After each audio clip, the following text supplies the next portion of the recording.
Hey, you want to get some grub, bro? Fucker. No? We win. Check it out, you guys. First load of the K5 Blazer, ready for paint.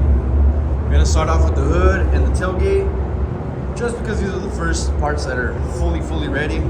I just pre-cleaned them off video with some of that glass cleaner and a few fresh towels, and I'm gonna be passing my tack rag right now before hitting it with the anti-static gun. So we'll go ahead and get this tacked out. I believe in this step right here a lot. Nice and even, you don't want to press too hard. Make sure you don't miss any spots. Get everything just nice and even. It'll get you closer to even that much more of a nicer product. What's on here right now is some polyester primer. So I'm going to go ahead and top coat it with some sealer. Let the sealer flash off for about 15-20 minutes. It is cold this morning. It's about 50, 52, 53 degrees. I just checked. So I got to make sure that gets tacked off really nice. So I hit everything with the static gun.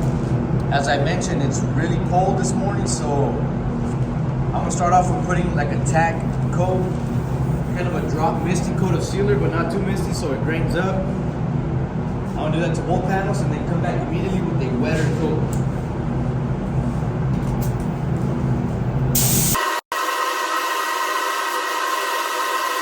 Sometimes the reducer can act funny in the cold, so this is just kind of a little security net. So this is what I'm talking about. Just wet enough, but not wet where it's overly saturated. We don't want it opening up, which it does tend to happen in the cold weather, and you start smashing on the sealer really fast. I'm not really sure why that happens or how to avoid it, because sometimes it doesn't happen at all and sometimes it happens all the time. I try to keep my cleaning steps throughout the whole process evenly.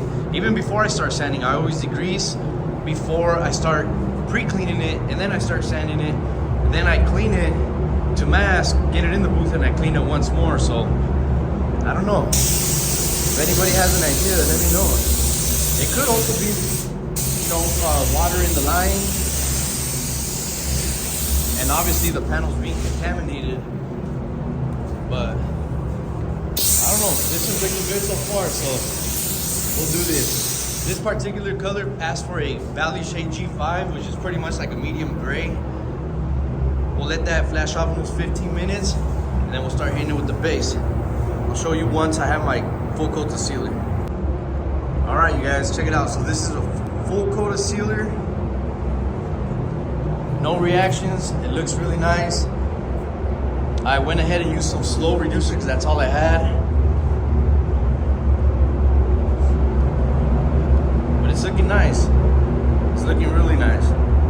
I like to use my sealer as a sealer. Now let me explain that. I make sure and I try to get as much as I can outside in the prep work. That way I'm not trying to overuse my sealer as almost like a primer where I'm planning on sanding it inside of the booth. So always take your time outside prepping to minimize any extra sanding inside the booth. You'll get that much better results.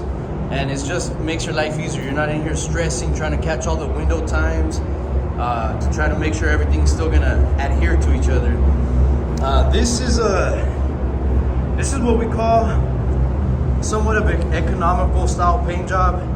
It doesn't justify anything as far as any sloppy work or anything, but the attention to detail on this one wasn't there because it wasn't really asked for, and the way it kind of worked out as a deal.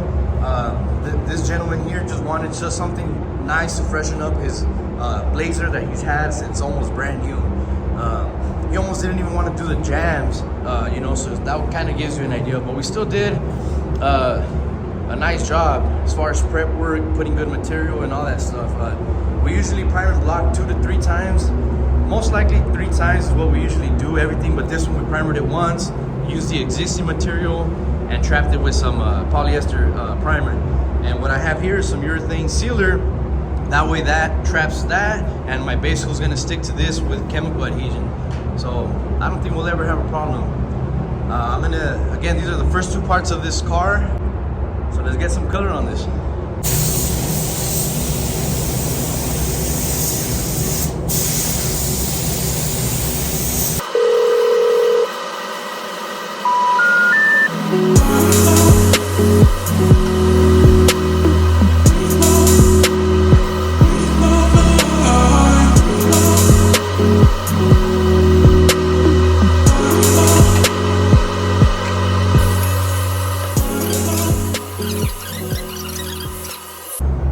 So right here, this is my third coat.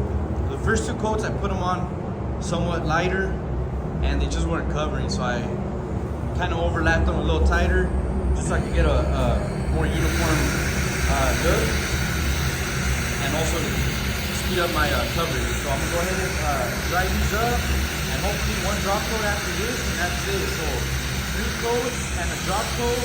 I'm hoping we got a coverage in these. Let's see.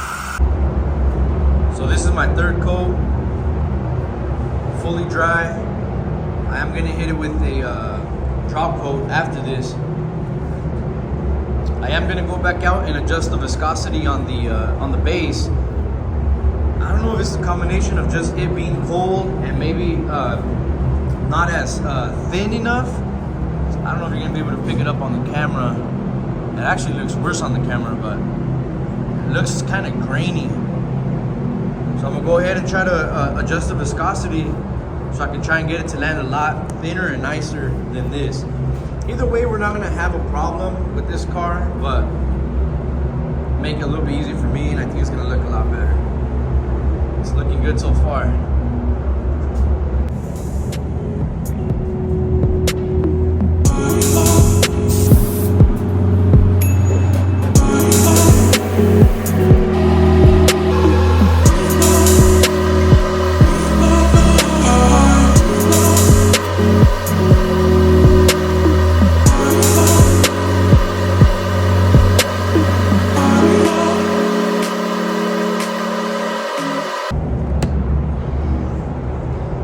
So I got my control coat on there. It's still humid, so it might look a little bit weird, but I'm hoping I only need the one. I remember when we went to the PPG training, when it came to the drop coat, it was kind of confusing because the way the instructor put it into an example is you want to make sure you back up enough to where your drop coat is not getting humid or wet on the panel.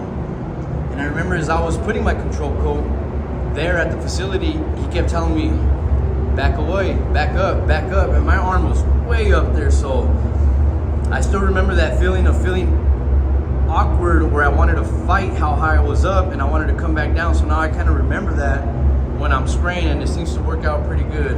I wouldn't even know how much to tell you what the distance is, but I'm hoping it dries off, flashes off nice, and then we're ready for our clear coat. Let's do it.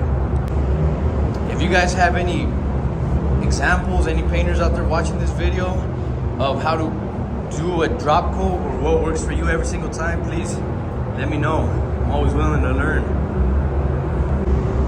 All right, so I got my first coat of clear on. It's gonna look nice, so I'll go ahead and let this sit for about maybe 10 minutes. I'll come back, I'll slap on my last coat of clear, make it look that much better, and then on to the rest of the parts.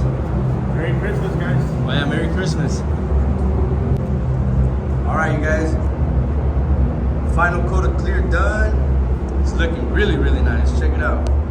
I'll do some slow passes.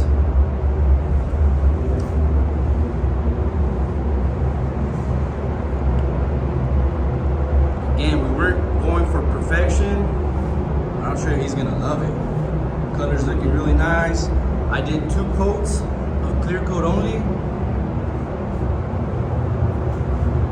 I usually do 3, but I packed it on really nice, so I don't think we're ever gonna have a problem. Check it out.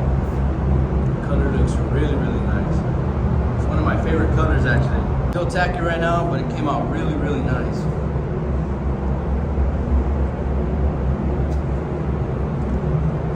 This is PPG EC530 clear coat, and the base coat was PPG Enviro base. PPG sealer, we went PPG throughout the whole job. K5 Blazer. Not sure of the year, but came out really, really, really good. I'm happy with it. One step down.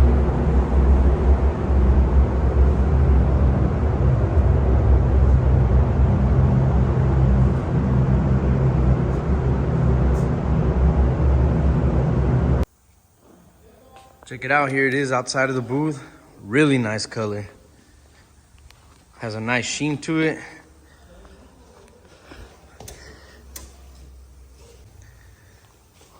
I like it.